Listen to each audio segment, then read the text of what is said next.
Aujourd'hui, au bulletin d'histoire de Pape TV, le rapprochement du jour du dépassement de la Terre inquiète les scientifiques. Ouais, moi ça m'inquiète. Un reportage choc sur la conduite féminine fait débat sur les réseaux sociaux. Yes!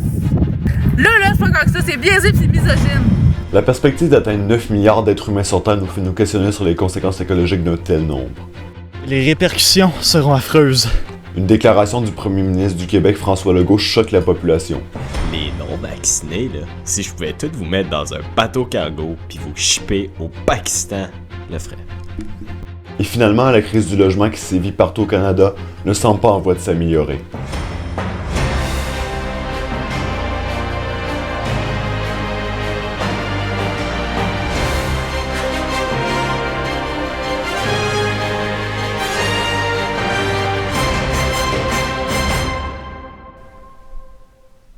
Bonsoir, bienvenue au téléjournal de Pape TV. Alors, pour l'année 2023, nous avons atteint le jour du dépassement le 2 août, alors que cette année, nous l'avons atteint le 15 avril. Mais le jour du dépassement, qu'est-ce que c'est? On rejoint Zachary au Bangladesh. Zachary, pouvez-vous nous expliquer le jour du dépassement? Qu'est-ce que c'est? Oui, c'est le jour où on dépasse la production de la Terre. Pouvez-vous développer?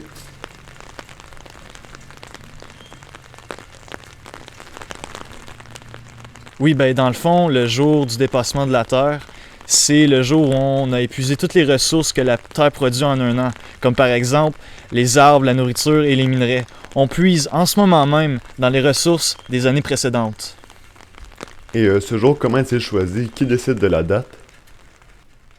C'est l'ONU qui détermine ce jour. Elle divise la quantité de ressources naturelles produites en un an par la Terre contre l'empreinte écologique de la population mondiale. On la calcule en surface, donc actuellement, nous aurions besoin de 21 milliards d'hectares pour subvenir à nos besoins si nous vivions tous comme des gens de population de pays développés comme le Canada. Cependant, il faut savoir que la planète n'en fournit que 12. Donc théoriquement, nous aurions besoin de 1,75 planètes pour subvenir à nos besoins actuels. Et si nous atteignons 9 milliards d'êtres humains sur Terre, combien de planètes aurons-nous théoriquement besoin? Donc, si avec 8 milliards d'humains, nous avons besoin de 23 milliards d'hectares, avec 9 milliards d'humains, nous aurons besoin de 23 milliards d'hectares, ou à peu près 2 planètes entières. Merci Zachary. Au revoir. Avec l'augmentation constante du nombre d'êtres humains sur Terre, il est probable que nous atteignions le jour du déplacement de plus en plus tôt chaque année. La production alimentaire mondiale devra augmenter, tout comme la production d'eau potable et la construction d'infrastructures. Mais notre planète, elle, ne produit pas plus vite. On continue avec un sujet qui fait peur à plus d'un, la surpopulation. Au Canada, la situation est plutôt ironique avec un taux de natalité relativement bas. Ailleurs dans le monde, cependant, les taux de natalité explosent avec des pays comme l'Inde, qui compte environ 28 millions de naissances.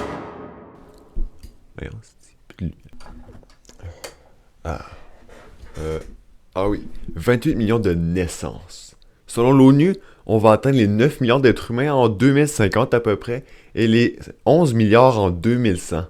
On rejoint Zachary. Encore? Zachary, pouvez-vous nous expliquer les conséquences écologiques d'un tel nombre d'humains sur Terre?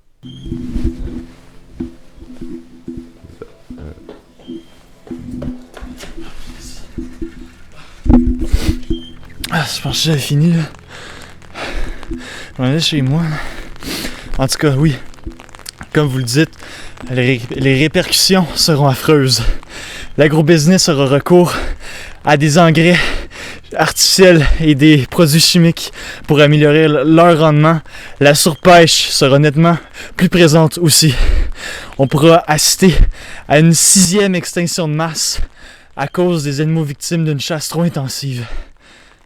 Oui, on peut aussi parler de l'augmentation d'utilisation du pétrole qui est nécessaire pour le transport de marchandises. La pollution atmosphérique, elle sera pas épargnée avec 9 milliards d'êtres humains et leur alimentation qui doivent se déplacer. Ouais, ce sera pas facile de transporter toutes ces mers. Toutes ces matières, pardon. Parle de bétail. De quoi qu'il parle? Parle de bétail, parle de bétail. Ok, ben, dans le fond, le bétail qui servira à subvenir à 9 milliards d'humains causera aussi problème. L'eau qu'il faudra utiliser sera aussi manquante, techniquement, l'eau potable, vu qu'il faudra abreuver le bétail, la population très augmentée et les plantes qui nous serviront aussi de manger. Il faudra aussi loger ce nombre de personnes ainsi que stocker le bétail et les plantes et la nourriture, bref. Il faudra donc raser des forêts qui nous servent simplement à respirer de l'oxygène. De plus, le domaine de l'agriculture... C'est bon, on a compris. Après la pause, le dernier reportage de votre bulletin du soir concerne un sujet de frustration et d'inquiétude pour beaucoup de Canadiens. La crise du logement qui appauvrit la population.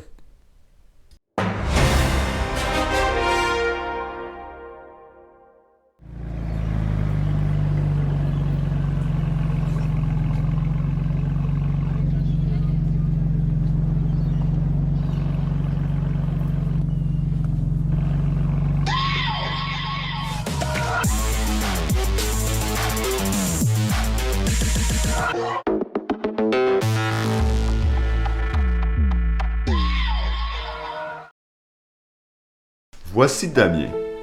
Damien est ce que l'on appelle dans notre société d'aujourd'hui un nerd. À l'école, il se fait traiter de geek ou de gamer. Il est considéré comme un petit génie par ses camarades de classe. Pour certains, cela représente une bonne chose, mais pour Damien, cela représente une pression constante dans sa vie de tous les jours. Lorsque vous verrez un jeune à lunettes devant son ordi, n'allez pas le traiter de tous les noms pour quelconque raison. Au fond, c'est une personne comme vous et moi. Respectez ceux qui portent des lunettes, car ils paient pour nous voir. Ici, Martin Matt. Ben oui, Martin Matt chez Maxi. C'est pas parce que quelqu'un a un QI plus élevé que la moyenne qui aime ça payer plus cher. Vous vous demandez peut-être si chez Maxi, les produits sont exactement comme ceux des autres épiceries. Non, ils sont moins chers. Tiens! Puis ils ont de tout ici. Du bon poulet de grain du Québec. Puis c'est frais. Avez-vous déjà vu une pomme aussi juteuse? Chez Maxi, ils mettent leurs efforts sur les prix et la qualité. Comme ailleurs, dans une autre chaîne, ils mettraient du bois de grange pour vendre le même produit plus cher. Ici, non. Mais c'est moins cher. Et les employés sont heureux. Hein, Jérôme? Oh non, je travaille pas ici. En fait, c'est simple. Tous les produits dont vous avez vraiment besoin sont ici, 7 jours sur 7.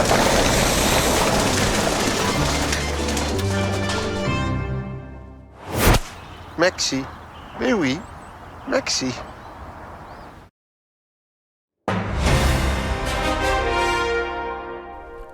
Actuellement, chaque Canadien semble avoir entendu les termes « crise du logement ». Juste au Canada, il manque 4 millions de maisons abordables pour les familles en ayant besoin. Pour approfondir le sujet, on rejoint notre expert en marché immobilier, Sovan. Sovan, on a hâte d'entendre ce que vous avez à dire à propos de la crise du logement. Moi aussi, pour poursuivre ce que vous avez dit, les chiffres montrent un déficit de 3 millions de logements pour les personnes à faible revenu en difficulté de logement, qui ne peuvent se permettre que moins de 1050 $ par mois, et 1,4 million de logements manquants supplémentaires pour les ménages à revenus moyens et médianes en difficulté de logement. Selon la Société canadienne d'hypothèques et de logement, la SSHL, le taux d'inoccupation des logements est de 1,5% et une hausse moyenne des loyers de 8% par an. Un nouveau record pour le Canada. La crise du logement a débuté en 2023 et affecte toutes les grandes villes de Montréal à Toronto, et aussi les villes de petite taille et de moyenne taille qui sont proportionnellement affectées. Pouvez-vous nous parler des prix, des tarifs pour se loger au Canada? Oui, je peux. Désormais, le loyer moyen pour un logement de 2 chambres, selon la SCHL, s'établit à 1040 $ à Québec et à 1096 $ à Montréal. Pire encore, les loyers pour les appartements qui ont changé d'occupant est plus élevé, à 1310 $ à Montréal et à 1128 à Québec, pour des hausses respectives en un an de 18,9% et 13%. Malgré cette montée de prix, le coût d'un logement reste généralement plus abordable au Québec qu'ailleurs au pays. Comparé à 2405 $ pour Toronto, 2601 à Vancouver et 1771 $ à Calgary. Du coup, les locataires quittent moins leur logement. Par exemple, À Drummondville, le taux de roulement est à 5,4%. Il y a aussi l'arrivée des immigrants et des résidents non permanents dans la province qui a atteint un nouveau record en 2023, avec le deuxième groupe qui se chiffre à 528 000 personnes. Un autre facteur qui contribue à la rareté de logements. Un autre facteur qui contribue à la rareté de logements. Le marché de l'emploi, qui contribue, malgré le ralentissement économique, avec un taux de chômage de 5,4% au Canada et 4,7% au Québec. Merci, on a beaucoup aimé. Moi aussi. Après la pause, on parle des déclarations surprenantes de M. Legault.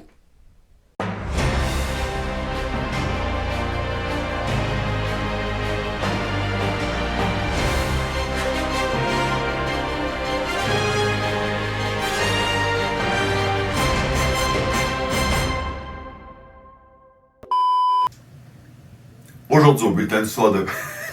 Ça sert à la subsistance de 9 milliards d'humains. Il est probable que nous atteignions le jour du dépassement de la Terre de plus en plus tôt chaque année. La production alimentaire mondiale devra augmenter, tout comme la production d'eau potable et la construction d'infrastructures.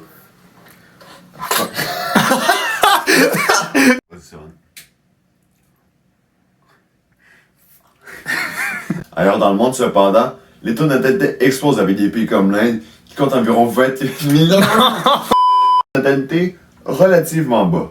Ailleurs dans le monde, cependant, les taux de natalité explosent avec des pays comme l'Inde, qui compte un taux de natalité de 28 millions de natalité. Oui, ben dans le fond.